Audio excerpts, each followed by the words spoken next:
Olá, pessoal, sejam bem-vindos ao canal. E hoje é um livro que foi, assim, um quebrador de barreiras pra mim, que eu evito ter preconceito em subgêneros, ou em premissas, ou em plots, vocês sabem disso. Só que às vezes acontece de quando eu vejo algum assunto em alta, eu demoro um pouco pra também entrar nesse assunto, nesse subgênero, porque eu crio uma ideia na minha cabeça e dá meio que uma preguicinha de pegar esse tipo de literatura.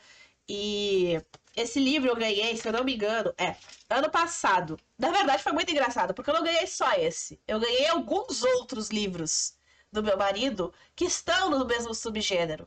E eu fiquei, não sei se é pra mim, vou esperar o momento certo, vou esperar a poeira baixar, e aí eu vejo se eu vou gostar ou não, que é o subgênero do romance de cura. Ah, mas você já leu a Biblioteca da Meia-Noite. Eu, sinceramente, questiono se a Biblioteca da Meia-Noite é romance de cura ou não. Dá pra conversar. E talvez eu já tenha lido alguma outra história nesse estilo. Provavelmente. Só que não era chamado assim até então. A gente considera assim. Quando você fala romance de cura, a maioria das pessoas pensa em histórias que vêm do leste asiático. Ali, China, Japão, Coreia do Sul, principalmente Coreia do Sul, que foi o boom que aconteceu com literatura de cura. E aí, então, eu ganhei esse aqui e eu pensei, cara, vai ser contigo mesmo que eu vou arriscar começar essa literatura.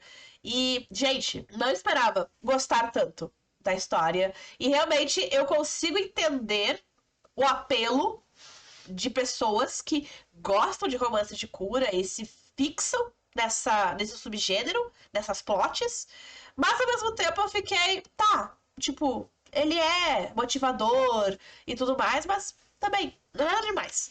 Então hoje a gente vai conversar sobre a extraordinária Cozinha dos Livros, que justamente tem um título diferente, porque Antes que o Café Esfrie, Vou Te Receitar um Gato, a Livraria Morissac, não sei, geralmente ou é livraria, ou é cafeteria, ou é alguma coisa nesse sentido, sabe? Esses ambientes em que incentiva a pessoa a parar, a respirar, a meditar, a tirar um tempo para si. E esse aqui fala cozinha de livros, dos livros. E eu fiquei, tá, mas é um restaurante? É uma livraria? O que é isso aqui? Então, ele é uma história que se passa na Coreia do Sul, em uma cidadezinha bem pequena, onde vai abrir um novo estabelecimento que se chama Cozinha Extraordinária dos Livros. Então, sim, esse é o nome da loja. E aí você vê que é para ser uma livraria barra cafeteria barra hotel literário. Então, é uma coisa um pouco diferente porque ele não é uma coisa só. Não é só uma livraria. É essas três situações juntas.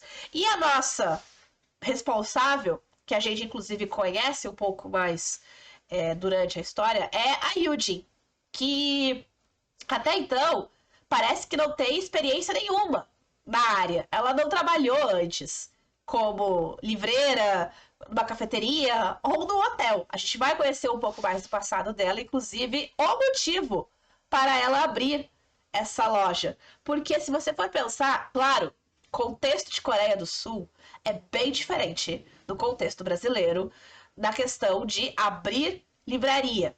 Porque se qualquer pessoa chegasse para você e dissesse: eu vou para uma cidadezinha de 20 mil habitantes e vou abrir uma livraria, as pessoas vão te olhar e dizer: boa sorte, não vai conseguir, não vai funcionar, ninguém vai comprar.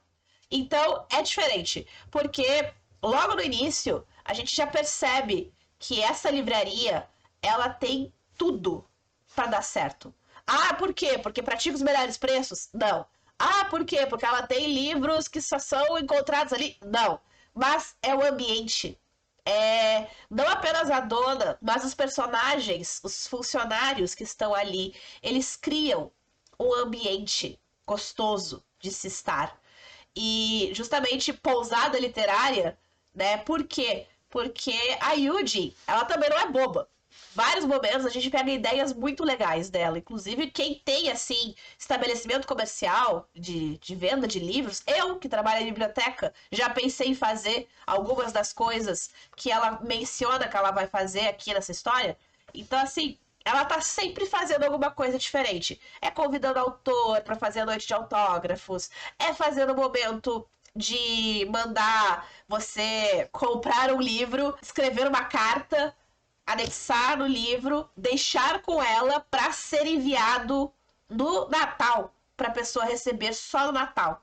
Então, ela faz eventos dentro dessa livraria que chama atenção.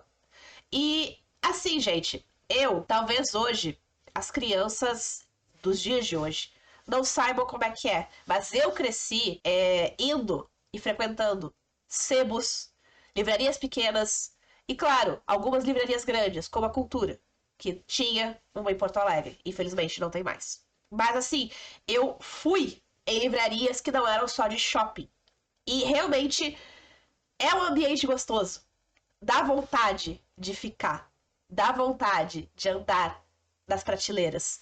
E é interessante ver que esse livro, ele não se foca só na nossa protagonista, que é a Yuji. Dá pra dizer que cada capítulo é uma pessoa diferente e essa pessoa tem um mini protagonismo dentro dessa história principal, que é essa livraria. Porque a gente tem pessoas que estão tendo burnout e resolvem ir para uma cidade do interior e acabam esbarrando na livraria.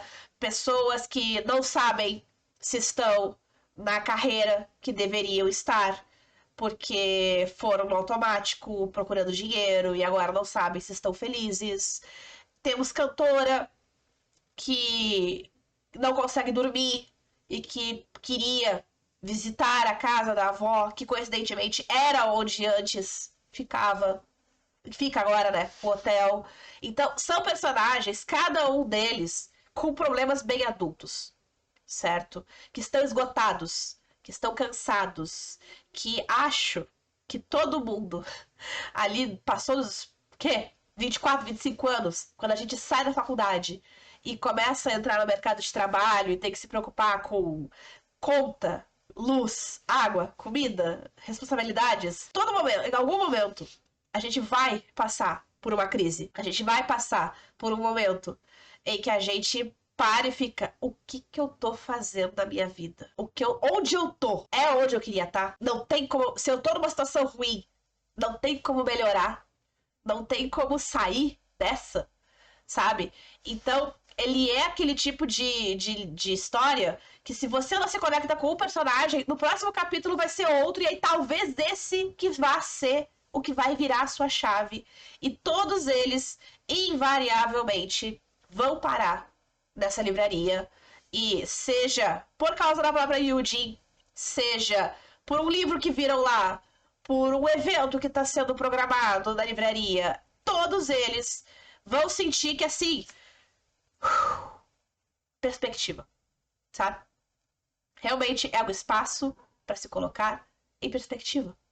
De puxar o freio de mão e ficar, posso não conseguir todas as soluções, mas vamos pensar juntos, puxa o freio de mão, muda os ares, e quando vê, a resposta tá bem na tua frente.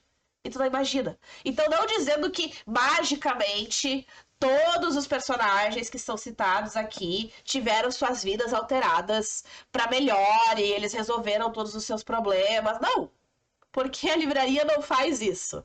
Mas ela é esse espaço onde muitos deles vão sair da vida caótica, porque eu tava justamente depois que eu li outros livros de romance de cura e fui pesquisar um pouco por que isso é tão forte do leste asiático.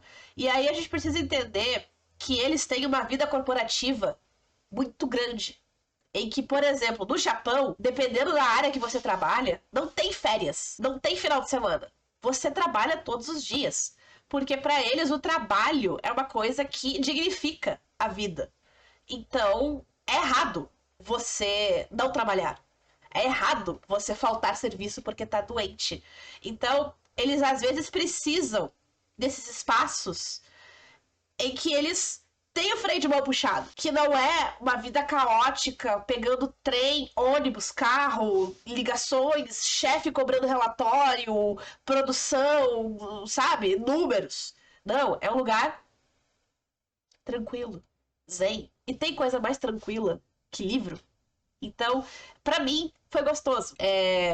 Foi legal ver. E dá vontade. Assim, eu confesso que eu terminei de ler e eu fiquei. Se eu pudesse abrir uma livraria, seria exatamente assim. Seria um local para as pessoas chegarem, para se conectarem, para respirarem fundo e para ter uma coisa que, sinceramente, eu tô vendo cada vez mais que tá sendo perdido com a tecnologia, com celulares e a vida frenética da internet, que é a possibilidade de, primeiro, isso aqui é físico. Sentir, ler fisicamente é uma experiência totalmente diferente do que ler em e-book ou em audiolivro. Não dizendo que ler o físico é melhor, vai depender do gosto de cada um. Mas eu acho que os lugares onde tem livros, eles te convidam a, devagar, sabe? A contemplar, a respirar fundo. E quem sabe, aqui, no meio desse monte de livros, das estantes, não tem um que vai te ajudar. E acho que é por isso que eu acabei escolhendo também a área da biblioteconomia, porque, mais de uma vez, os livros foram o que me salvaram. E é uma bandeira que eu seguro. E, justamente, aqui a gente tem uma livraria que salva não fazendo absolutamente nada além do seu propósito. Vender livros. Vender boas histórias. Criar um ambiente gostoso. Então, fica aí a dica pra vocês. Tem, eu sei, A Noite da Livraria Morisaki, A Minha Vida na Livraria Morisaki. Tem vários romances de cura que são em livrarias. Eu vou pegar um dia? Sim, mas eu confesso que acho que nenhum vai ser tão especial quanto esse primeiro que eu peguei, porque foi o primeiro. E o meu marido acertou de primeira ao me dar ele de presente. Então é isso, pessoal. Eu vou ficar por aqui. Um beijo e até a próxima!